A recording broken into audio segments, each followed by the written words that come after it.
저는 오늘 이 설교를 준비하면서요, 참 기쁘다 하는 생각이 들었습니다. 참 기쁘다. 왜냐하면요, 오늘도 예수님에 대해 증거할 수 있게 돼서 그렇습니다. 그렇지 않습니까?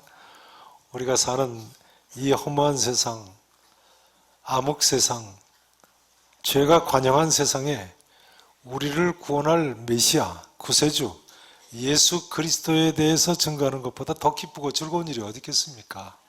공감하시죠? 네, 틀림없습니다. 자, 오늘 본문 미가서 5장 2절 말씀은요, 특별히 예수님의 메시아이심을 보여주는 대표적인 구절 중에 한 구절입니다. 미가 선자는 앞으로 어느 한날 이스라엘을 다스릴 자가 베들레헴 에브라다에서 나올 것을 예언하고 있습니다. 베들레헴 에브라다야, 너는 유다 족속 중에 작을지라도 이스라엘을 다스릴 자가 내게로 나올 것이라.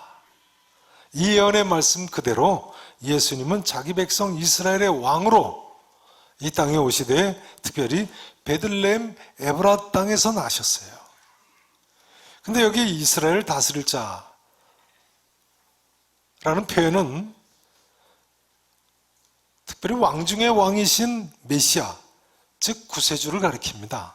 왜 그렇습니까? 이 이스라엘을 다스릴 자가 그냥 왕이 아닌 것이 그 근본이 어디에 있다고요? 그 근본은 상고의 영혼에 있느니라 했으니까요. 그의 근본은 상고에, 구판 성경에는 그의 근본은 태초에니라 이렇게 번역을 했지요. 그러니까 메시아는 어떤 피조물이 아닌 하나님이신 것입니다. 근본이 태초부터 영원까지 계속되는 존재니까요.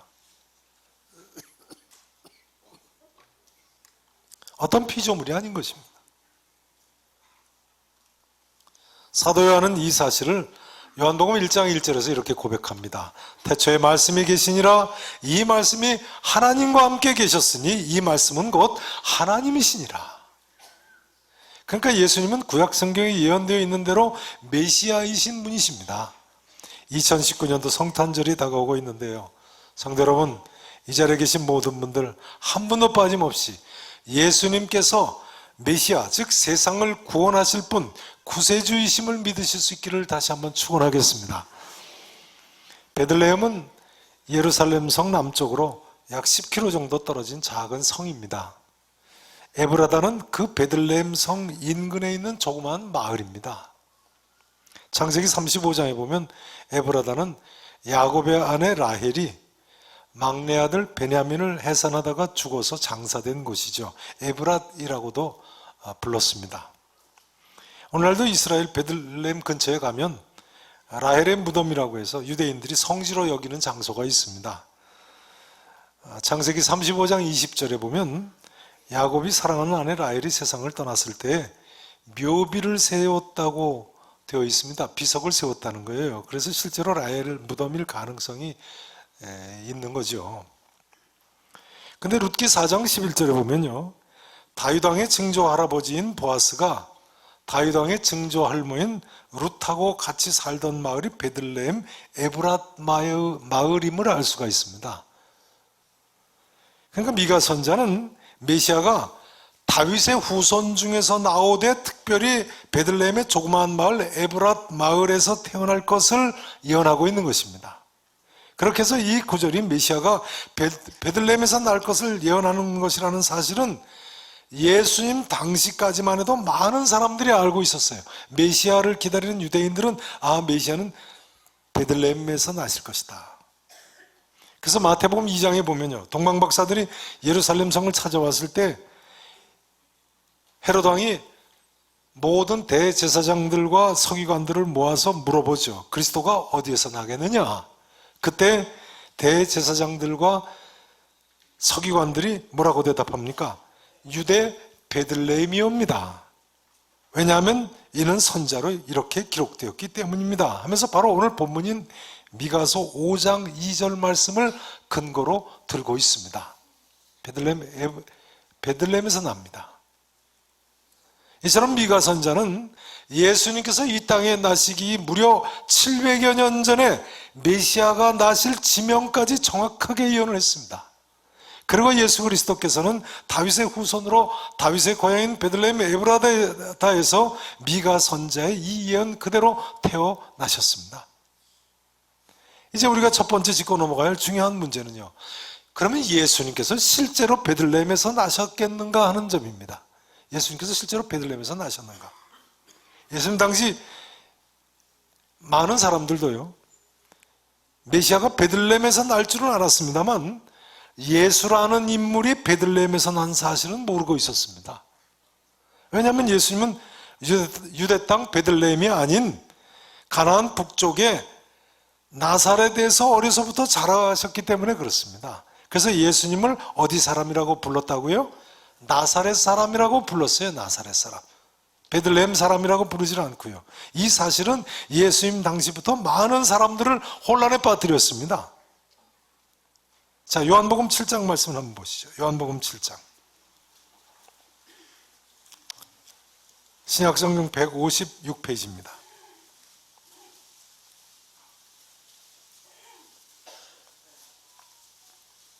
요한복음 7장 말씀 40절부터 보시겠습니다.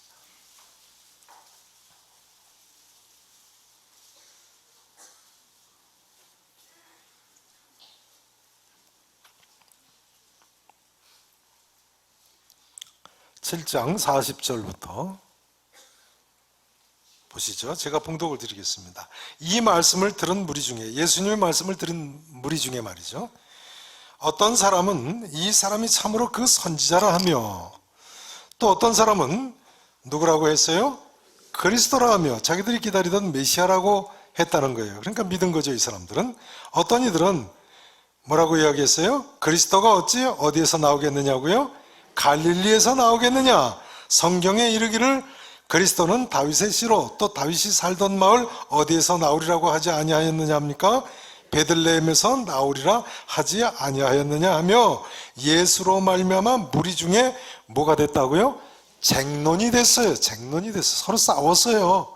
어떤 사람은 예수님의 말씀을 들어보니까 정말 이분은 그리스도시다, 우리가 기다리는 메시아다. 근데 어떤 사람들은 아니, 구약성경 미가서 5장 2절에 보면 이 그리스도는, 메시아는 다윗의 후손 중에 베들레헴에서 나오리라 했는데 이 사람은 갈릴리에서 난 사람 아니냐. 예수님 당시부터 많은 사람들이 예수님이 나사렛에서 어려서부터 자라셨기 때문에 혼란에 빠졌어요. 근데 성경 기록에 의하면요, 즉 예수님의 제자들의 증언에 의하면요, 예수님은 분명히 베들레헴에서 나셨다는 것입니다. 그 이면을 성경은 이렇게 이야기하고 있습니다. 나사렛 사람인 요셉이라는 청년이 약혼을 한 마리아라는 여자하고 같이 베들레헴에 갔었는데 그때 성령님이 임해서 동정녀 잉태를 하게 됐다는 거예요. 마침 그때 누가복음 2장 기록에 의하면 로마의 초대 황제인 가이사 아구스도가 로마 대제국의 황제가 되면서 천하로 호적을 하라고 명령을 해서 다윗의 후손인 요셉이 본적지인 베들레헴에 가는데 당시 규례대로 약혼한 마리아가 따라갔다가 거기서 예수님을 낳았다는 거예요. 그래서 예수님은 구약성경 미가서 5장 2절 말씀대로 베들레헴에서 나셨다는 거예요. 누가복음의 저자 누가에 의하면 처음부터 목격자와 말씀의 일꾼된 자들이 전하여 준 것을, 그 모든 일을 근원부터 자세히 미루어 살펴보니까 그 사실이 틀림없다는 거예요. 그래서 누가복음 1장 2장에서 이렇게 자세하게 기록하고 있습니다. 여러분, 역사의 주관자는 여호와 하나님이십니다. 하나님께서 대로마 제국의 초대 황제도 움직이시고, 따라서 대로마 제국도 다 예수 그리스도를 이 땅에 보내셔서 구약 성경에 예언된 그 예언 그대로 메시아로 강림하셔서 인류를 구원하는 데 이용하셨음을 성경이 저는 명명백백하게 보여주고 있는 것입니다. 믿으실 수 있기를 축원합니다.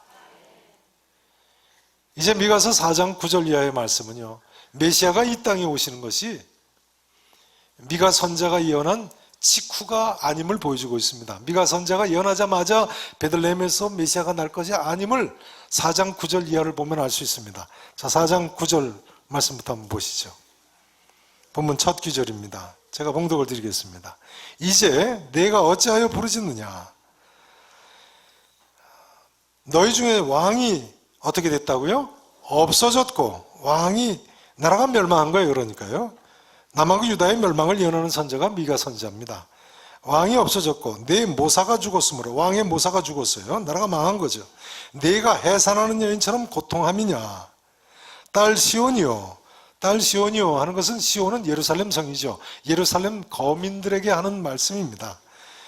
예루살렘 성 사람들이요, 해산하는 여인처럼 힘들여 나을지어다. 이제 내가 성읍에서 나가서 어디에 거주한다고요? 들에 거주하며, 아주 고통스럽게 이제 도성이 멸망한 거예요.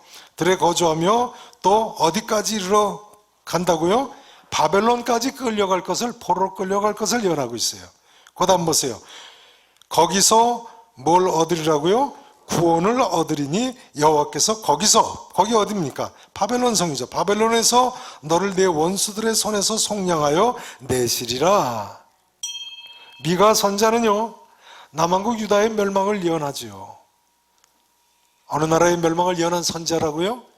남한국 유다의 멸망을 예언해, 예루살렘 성의 멸망을 예언한 선자입니다. 그런데 미가는 놀랍게도 남한국 유다가 바벨론 제국에서 멸망할 것을 예언하면서 예루살렘 성 사람들이 바벨론의 포로로 끌려갈 것을 이처럼 예언하고, 심지어 바벨론에서부터 귀환할 것을 또한 이처럼 원수들의 손에서 하나님이 속량해내서 구원을 얻을 것을 예언하고 있어요.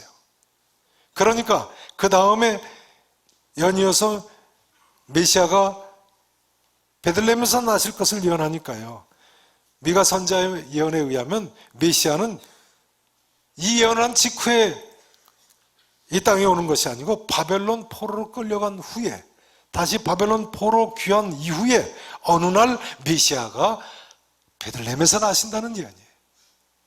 자, 그 다음 11절부터 또 계속 보시겠습니다. 놀랍게도 미가 선자가 이스라엘의 역사를 이렇게 다 예언을 하고 있어요. 11절을 보세요. 이제 많은 이방 사람들이 모여서 너를 치며 이르기를, 예루살렘 이스라엘 백성들을, 남은 자들을 괴롭힐 거라는 거예요. 치며 이르기를, 시온이 더럽게 되며 예루살렘 성이 더럽게 되며 그것을 우리 눈으로 바라보기를 원하노라 하거니와, 그러나 그들이 뭘 알지 못해요? 여호와의 뜻을 알지 못해. 여호와의 뜻은 뭔가요? 그의 계획을 깨닫지 못한 것이라. 하나님의 계획을 깨닫지 못하고 이렇게 쳐들어왔다는 거예요. 여호와께서 곡식단을 타작마당에 모음같이 그들을 모으셨나니 딸 시온이여 일어나 그들을 뭐 할지어다 합니까? 칠지어다. 하나님의 계획이 이번에는 이스라엘로 승리하게 하신다는 거예요. 내가 네 뿔을, 자 13절 같이 읽으십니다. 내가부터요, 시작. 내가 네 뿔을 무쇠 같게 하며 네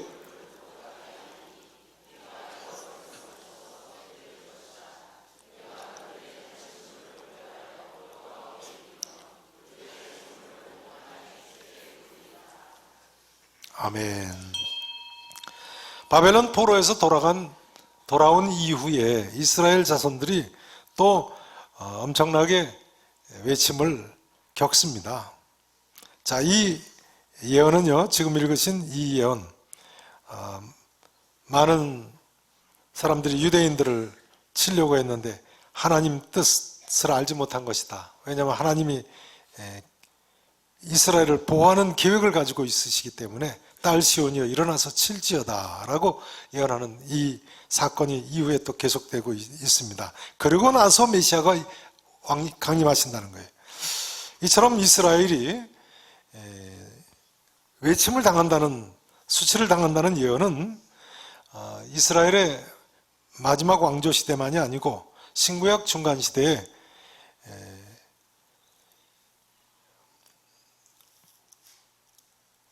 수리아 왕 안티오코스 에피파네스에게 당한 수치를 가리키는 것으로 봅니다.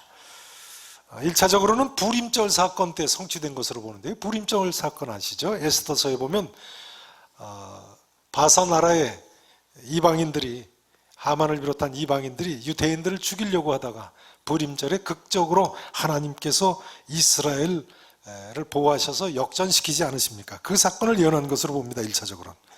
그 다음에는 신구약 중간시대에 수리아왕 안티오코스 에피파네스가 포로에서 돌아온 이스라엘 백성들을 아주 지독하게 학대를 합니다. 그 학대 가운데서 이스라엘이 독립운동을 일으키고 마카비 독립시대죠. 독립국가를 이룩하게 됩니다. 그 사건을 예언한 것으로 봅니다. 하나님께서 특별한 계획을 가지고 이스라엘을 도우시니까 시온이여 딸 시온이여 일어나서 칠지어다 한 것을 그 사건의 이스라엘이 독립기간으로 해석을 합니다. 또 이 이후에 이렇게 수치당한 것은 헤롯 대왕 때까지 그 이스라엘이 수치를 당한 것을 예언한 것으로 봅니다. 그러나 아무튼 중요한 것은 이스라엘 민족은 이런 수많은 외침이 있었습니다만 하나님의 강권적인 은혜의 계획 가운데 회복될 것이 예언되어 있는 거예요. 그리고 이런 극적 회복은 틀림없이 역사상에 이루어졌고 중요한 점은 미가서 5장 2절 예언 말씀대로 이런 엄청난 수치와 하나님의 강권적인 은혜로 회복된 후에 마침내 메시아가 도래했다는 사실입니다. 유다 땅 베들레헴 에브랏 그 조그만 땅에서 미가 선자가 예언한 대로 마침내 이스라엘을 다스릴 자, 유대인의 왕이죠. 영적 이스라엘의 왕 중에 왕으로 예수님이 오심으로 완전 성취가 되게 된 것입니다. 이렇게 해서 예수님은요, 성경이 예언한 다윗의 자손으로 오실 메시아, 그 예언이 성취됐고, 베들레헴 땅에서 태어나실 메시아, 그 예언이 성취됐고, 동정녀 탄생하실 메시아, 그 예언이 성취됐고, 또한 바벨론 포로로 끌려갔다 돌아온 이후에 이런 하나님의 극적인 도우심 이후에 나실 것이라는 메시아의 예언이 다 성취가 되게 된 것입니다. 여러분, 우리가 믿는 예수님은 이처럼 아무도 부인할 수 없는 역사상에 분명히 일어났던 사건인 팩트의 일환으로 우리 가운데 강림하신 메시아이신 줄로 믿으시기를 다시 한번 축원하겠습니다. 자, 이제 5장 4절 5절 말씀을 보시겠습니다.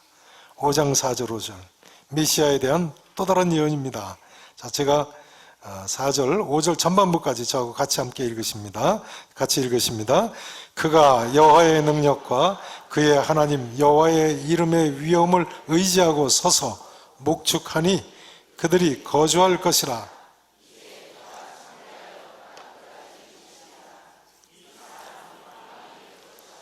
아멘.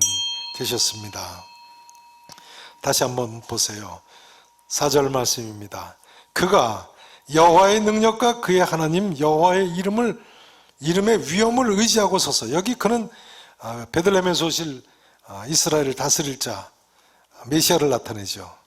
이 메시아는요, 이처럼 여호와 하나님의 능력과 하나님 여호와의 이름의 위엄을 의지하고 서서, 그 다음 뭐 하신다고 나와 있습니까?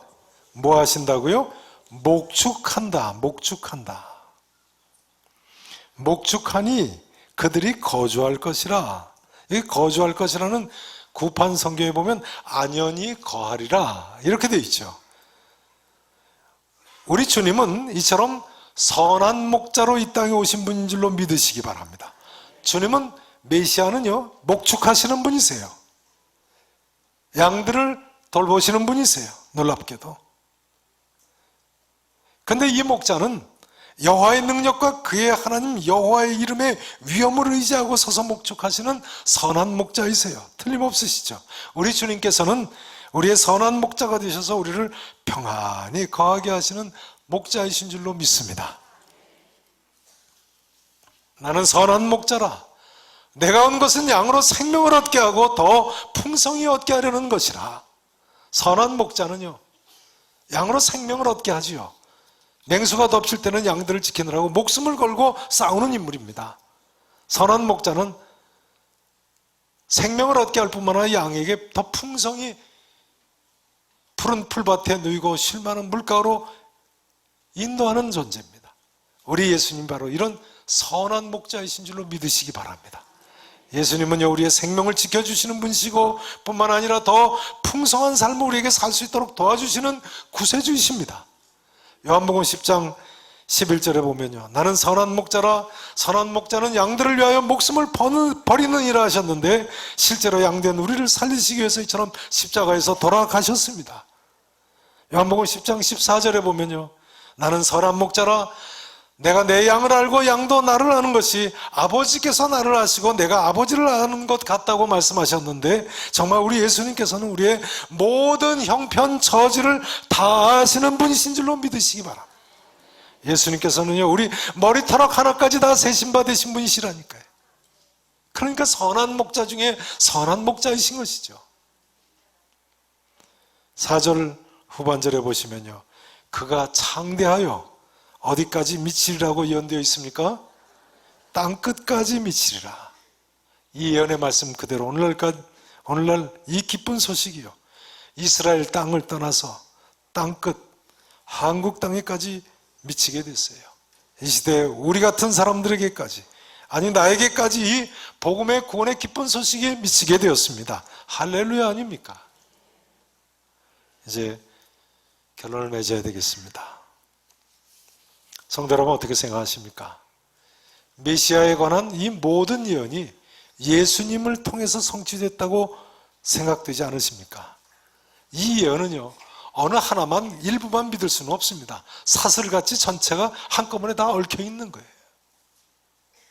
성도 여러분, 예수님은 참으로 메시아, 온 인류의 구세주이십니다. 그러니 말씀이죠. 아무것도 염려하지 마시고 예수 그리스도께서 우리의 죄 사해 주심을 믿으시고, 우리의 죽음의 문제도 해결해 주실 줄로 믿으시고, 우리의 모든 문제를 주님께 맡기고 일평생 사시기를 바랍니다. 미가서 5장 4절 말씀에 예언되어 있는 대로 양과 같은 우리 모두가 선한 목자 되신 예수 그리스도로 말미암아 안연히 거하게 될 수 있을 줄로 믿습니다.